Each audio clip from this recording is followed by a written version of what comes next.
तो बच्चों यहाँ पे हम लोग स्टार्ट करते हैं सर्कल की जेई मेन एक्सरसाइज, और साथ ही साथ मैं आपको सारे कॉन्सेप्ट्स रिवाइज भी कराता चला जाऊंगा। सबसे पहले आप यहाँ पर देखिए कि जो इक्वेशन ऑफ सर्कल है वो यहाँ पर यूज कैसे करते हैं। सबसे पहले बच्चों आपको ये पता होना चाहिए कि अगर हम फर्स्ट क्वेश्चन कर रहे हैं तो फर्स्ट क्वेश्चन को करने से पहले हम इसमें कुछ और पॉइंट्स भी एड ऑन करेंगे ताकि आपको सारी बातें याद आ जाए। तो वैसे बच्चों सर्कल की जनरल इक्वेशन क्या होती है? सर्कल की जनरल इक्वेशन तो हर बच्चे को पता है, वो होती है x square plus y square plus 2gx plus 2fy plus c equal to 0। जहां पर बच्चों आपको ये बात पता होनी चाहिए कि इस सर्कल का सेंटर होता है minus G comma minus F, और रेडियस होती है square root of G square plus F square minus C. ठीक है बच्चों।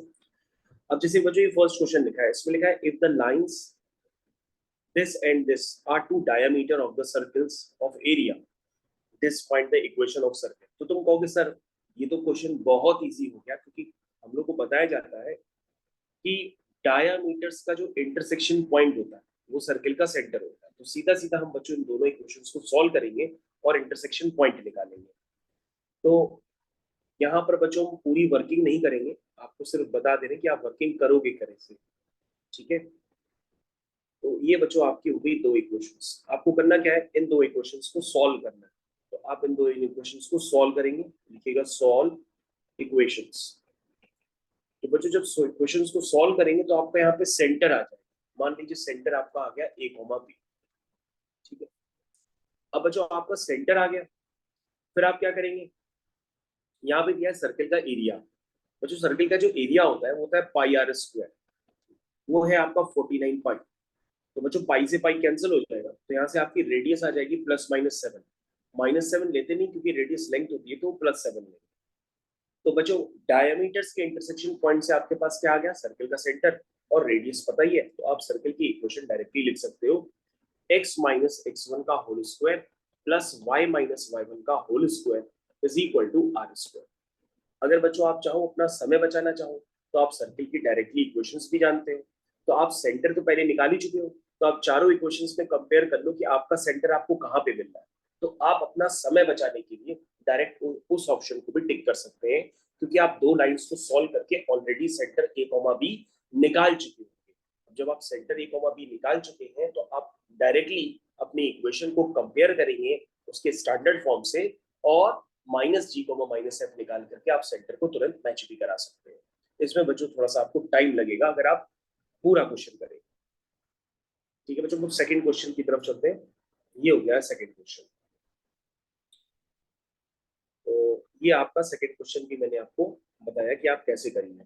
क्या लिखा हुआ बच्चों, कह रहा the centre of circle inscribed, the centre of circle inscribed in formed by lines this and this. तो बच्चों यहाँ पे सर्कल का सेंटर निकालना है जो इस लाइंस के अंदर इंस्क्राइब किया गया। अब बच्चों ये जो लाइंस की इक्वेशन है वो आपको देखने में भले भयानक लग रही हो, लेकिन आप इनके फैक्टर कर सकते हैं। जैसे अगर आप इसके फैक्टर करना चाहें तो उसके फैक्टर होंगे 6 2 या 12, और 6 और 2 कितना होगा, 8 भी हो जाएगा। तो आप इसके फैक्टर करके यहाँ पर उन लाइंस की इक्वेशंस निकाल सकते हैं। ठीक है, तो यहाँ पे बच्चों कौन कौन सी लाइन से रिप्रेजेंट हो रहा है, x इक्वल टू 2 और x इक्वल टू 6। उसी तरह से बच्चों आपके पास दूसरी लाइंस है, दूसरी लाइंस को सॉल्व करेंगे तो यहां से भी आपके पास y आ जाएगा। तो क्या आएगा, 5 9 जा 45, और 9 और 5 कितना होता है, 14 भी होता है। तो आप इसको यूज कर सकते हैं, यहां से आपके पास y निकल करके आ जाएगा।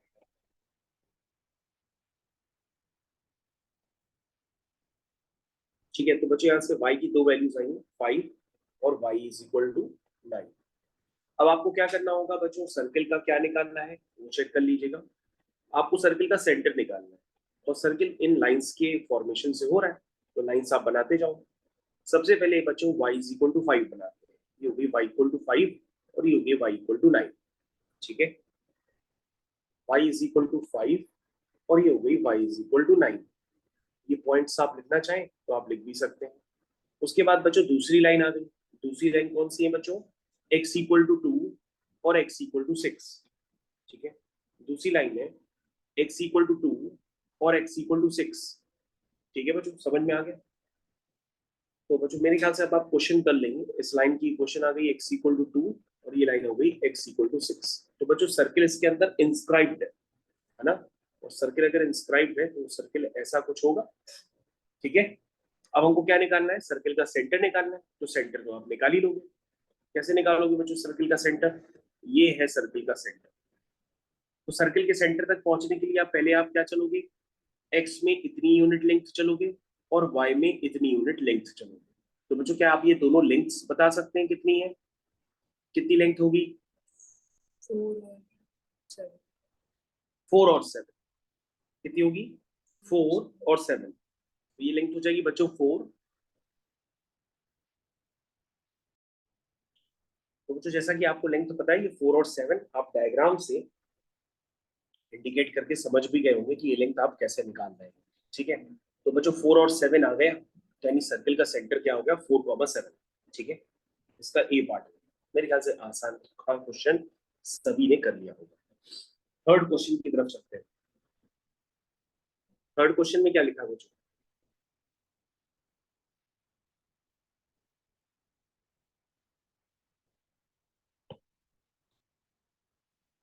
थर्ड में लिखा है the equation of the circle passing through the point this and having the smallest radius is. ये कैसा क्वेश्चन है बच्चों, सर्किल जो है इन दो पॉइंट से पास कर रहा है और उसकी रेडियस सबसे स्मॉलेस्ट। तो सबसे पहले बच्चों अगर आपको ऑप्शन से करना है तो आप ऑप्शन से कर सकते हो। चारों इक्वेशंस है, उसमें ये पॉइंट सेटिस्फाई करा के देखो कि 1,0 और 0,1 किसको सेटिस्फाई करना है। ठीक है, समझ में आया। तो जिस इक्वेशन को सेटिस्फाई करेगा वही इक्वेशन आप सेलेक्ट कर लो। हो सकता है वो दो इक्वेशंस आ जाए, उन दो में से आप क्या करो, फिर उन दोनों की रेडियस निकाल लो, जिसमें स्मॉलेस्ट रेडियस आएगी वही आपका आंसर हो जाएगा। ठीक है, तो ये क्वेश्चन करने का जस्ट उल्टा तरीका है।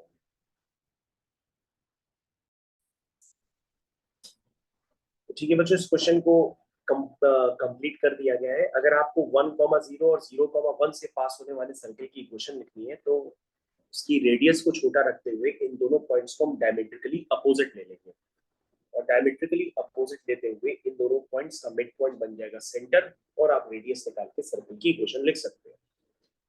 लेकिन बच्चों मैंने आपको ये भी कॉन्सेप्ट बताया था कि अगर आपके पास सर्किल का अगर डायामीटर होता है और डायामीटर के एंड पॉइंट्स आपके पास गिवन है, तो मैंने बताया था कि हम तो भी क्या निकाल सकते हैं, सर्किल की इक्वेशन डायरेक्टली निकाल सकते हैं। कैसे निकालते थे, हम एक पी पॉइंट को एज्यूम कर लेते थे उस पाथ पे, और पी पॉइंट चाहे ऊपर हो चाहे नीचे हो, उस पी पॉइंट की प्रॉपर्टी होती थी कि पी पॉइंट क्या फॉर्म करता था, 90 डिग्री फॉर्म करता था। याद आया। तो बच्चों हम यहाँ पे डायमेट्रिकली अपोजिट पॉइंट्स अगर हैं जो कि हमारे पास नोन है, तो भी हम सर्किल की इक्वेशन को एज्यूम कर सकते हैं, और हमारा वेरिएबल पॉइंट ऐसे मूव करेगा सच दैट उसका पीए लाइन का और पीबी लाइन का जो स्लोप होगा उसका प्रोडक्ट -1। तो बच्चों इस बात को अगर हम लिखेंगे तो हमारे पास सर्किल की इक्वेशन डेराइव होकर क्या आती है, x-x1 x-x2 plus y-y1 y-y2 is equal to 0। तो बच्चों आपको पता होना चाहिए कि अगर दो पॉइंट्स डायमेट्रिकली अपोजिट आपने एज्यूम कर लिए हैं तो ऐसे केस में सर्किल की इक्वेशन आप डायरेक्टली इस मेथड से लिख सकते हैं। ठीक है, तो बच्चों आपके 3 क्वेश्चन यहाँ पे कंप्लीट हो गए। फोर्थ क्वेश्चन की तरफ आते हैं। तो ये बच्चों आपका फोर्थ क्वेश्चन हो गया।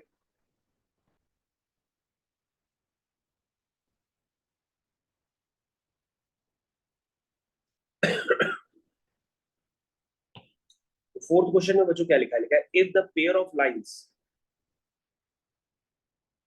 lie along diameters of a circle and divide the circle into 4 sectors such that area of one of the sector is thrice the area of an other sector।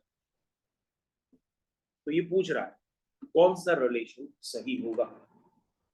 वैसे बच्चों अगर आपको याद हो तो ax² plus 2hxy plus by² equal to 0 ये represent करता है pair of straight line passing through origin. क्या रिप्रेजेंट करता है, pair of straight line passing through origin. अगर आप ध्यान से देखें तो 0,0 इन पेयर ऑफ लाइंस को सेटिस्फाई करता है। लेकिन इसका कहना है कि ये दोनों लाइंस किसके अलोंग है, डायामीटर्स के अलोंग। यानी y is equal to m1xb and y is equal to m2xb। और किसी एक सेक्टर का जो एरिया है वो क्या कर रहा है, such that area of one sector is thrice the area of other sector. किसी एक सेक्टर एरिया का एरिया दूसरे सेक्टर के एरिया का 3 गुना है। तो बच्चों वैसे अगर आप इसका डायग्राम सोच पा रहे हो तो ठीक है, वरना डायग्राम भी थोड़ा बहुत आप सोच सकते हैं। तो इसके डायामीटर्स हम बनाने की कोशिश करते हैं और देखते हैं क्या हो सकता है। हम एक सर्कल को एज्यूम करते हैं, तो बच्चों सर्कल को एज्यूम करते हैं और फिर सर्कल के डायामीटर्स एज्यूम करते हैं, ठीक है। तो बच्चों ये हमने ऐसे सर्कल एज्यूम अभी किया है, ठीक है। तो यहाँ पर हम 2 लाइंस को भी एज्यूम कर लेते हैं। ये पहली लाइन, ये पहला डायमीटर है और दूसरा डायमीटर बच्चों कहाँ होगा, इसका मतलब सर्कल ओरिजिन से नहीं पास हो रहा, वो कहीं भी हो सकता है, ठीक है ना। तो हम सर्कल को ओरिजिन से पास नहीं करते हैं बच्चों, कहीं भी पास करा देते हैं। ये हो गया आपका सर्कल। तो ये आपका पहला डायमीटर, ये तो क्लियर है सबको, ये पहला डायमीटर। दूसरा डायमीटर क्या होगा बच्चों, दूसरा डायमीटर अगर हम कहीं से ही बनाएंगे तो क्या होगा, वो सर्कल के सेंटर से पास नहीं करेगा। तो सबसे पहले तो आप सोचे कि इसका डायग्राम कैसे बन रहा होगा, पहले आप ट्राई करिए। तो बच्चों आपके सामने अभी पूरा क्वेश्चन कंप्लीट करके कर दिया गया। इसका राइट एक्सप्लेनेशन मैं आपको क्लियर कर देता हूँ, ध्यान से देखिएगा। ये इसका करेक्ट डायग्राम हो सकता है जिसमें आप 2 डायमीटर्स देख रहे हैं। और बच्चों जैसा कि आप जानते हैं यहाँ पे कहा गया है कि एक सेक्टर का एरिया दूसरे सेक्टर के एरिया के 3 टाइम्स है, ठीक है। तो मतलब अगर एक का सेक्टर के एरिया में अगर रिलेशन दिया गया है तो जो कॉर्ड होती है वो सर्कल के सेंटर पे जो एंगल सबटेंड करती है उन एंगल्स में भी वही रिलेशन होगा। यानी अगर सेक्टर के एरियाज में रिलेशन है 1:3 तो एंगल्स में भी रिलेशन क्या होगा 1:3। इसका मतलब एक अगर एंगल थीटा है तो दूसरा 3 थीटा, एक अगर एक्स है तो दूसरा 3x, यानी उन एंगल्स में रिलेशन आपके पास आ जाएगा। दैट मींस वो एंगल कितना होगा 45, यानी कि एंगल बिटवीन 2 लाइंस आप 45 निकाल चुके हैं। और आप वैसे भी जानते हैं कि एंगल बिटवीन 2 लाइंस क्या होता है, that is 2 times of under root of h² minus ab upon a plus b। वहां पे हम थीटा की जगह 45 पुट करेंगे। और जैसा कि आप जानते हैं एंगल ऑफ बिटवीन 2 लाइंस आप एक्यूट एंगल लेते हैं, तो थीटा 45 लेकर के 1 लिख करके उसको सॉल्व करेंगे और सॉल्व करते ही आपका आंसर मैच कर जाएगा। कैलकुलेशन आपको करना है, ठीक है। नेक्स्ट क्वेश्चन की तरफ चलते हैं। Question number 5।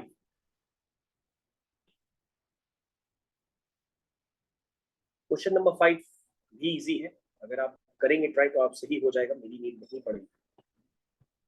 क्या लिखा हुआ है क्वेश्चन नंबर 5, इसमें लिखा है a circle is concentric with circle this, ठीक है। अगर कॉन्सेंट्रिक सर्कल होते हैं तो सेंटर तो दोनों का सेम होता है, नहीं आपको सेंटर तो पता पड़ गया। एक सर्कल जो है वो इस सर्कल के साथ कॉन्सेंट्रिक है, तो हम सबसे पहले सर्कल का सेंटर निकाल लेते हैं। क्या लिखेंगे, 2g इज इक्वल टू -2 और 2f इज इक्वल टू 4, ये तो लिखेंगे। तो g कितना आ गया -1 और f कितना आ गया 2, ठीक है। यानी सेंटर क्या होता है -g, -f, यानी 1,2। फिर बच्चों हम इस सर्कल की रेडियस भी निकाल लेते हैं, क्या पता जरूरत पड़े। रेडियस होती है under root of g² plus f² minus, यानी रेडियस आ रही है बच्चों 5। तो एक सर्कल जिसका आपको सेंटर पता है, रेडियस पता है, और क्या लिखा हुआ है, if the perimeter of a semi circle is 36, कह रहा है इस सर्कल का जो पेरीमीटर है सेमी सर्कल का, the perimeter of the semi circle is 36। Perimeter बच्चों कितना होता है 2πr, तो सेमी सर्कल का कितना हो जाएगा πr, तो πr कितना हो जाएगा 36, तो मतलब r क्या हो जाएगा 36/π। ये बच्चों आपको देखना पड़ेगा ये क्या है 36/π, पाई की वैल्यू आप 32/7 पुट कर लीजिएगा। तो आपको एक ऐसी सर्कल की इक्वेशन निकालनी है जो उसके साथ कॉन्सेंट्रिक है, ठीक है, और उसका पेरीमीटर 36 है। तो बच्चों क्वेश्चन हो गया ना। तो बेटा आपको जो सर्कल निकालना है तो उसका सेंटर तो यही होगा और रेडियस के लिए आपके पास ये डाटा दिया गया, तो क्वेश्चन तो हो गया ना, क्योंकि हम उस सर्कल की रेडियस थोड़ा यूज कर लेंगे जिसके साथ कॉन्सेंट्रिक है, हमें तो नया वाला सर्कल निकालना है ना। अगर आप डायग्राम से समझेंगे तो आपको मैं डायग्राम से भी समझा सकता हूँ, उसमें कोऑर्डिनेट एक्सिस आप ना बनाइए। ये पहला सर्कल और ये दूसरा सर्कल, तो जो आपने दूसरा वाला सर्किल बनाया ना, आपको उसकी इक्वेशन निकालनी है। आपके पास रेडियस किसकी गिवन थी? इस वाले सर्किल की रेडियस, ठीक है। तो बच्चों ये देखिए, ये रेडियस आपके पास 5 थी, ये सेंटर आपका 1, -2 है। तो आपको इस सर्किल की इक्वेशन निकालनी है जिसका आपको सेंटर पता है और उसका क्या पता है, सेमी पेरीमीटर, जो कि किसके इक्वल है, 36। तो उससे आप क्या निकाल लेंगे, उसकी रेडियस। तो बच्चों उसकी रेडियस को मान लो वो कैपिटल आर, क्या है, कैपिटल आर। तो यहाँ से आर आ जाएगा 36/पाई। अगर आप पाई की वैल्यू पुट करेंगे, सिंप्लीफाई करेंगे, तो आपके पास रेडियस आ जाएगी। हम सर्कल की इक्वेशन को डायरेक्ट लिख देते हैं, दिस इज x - x1 का होल स्क्वायर y - y1 का whole square is equal to r square. ठीक है बच्चों, क्वेश्चन जस्ट वेट।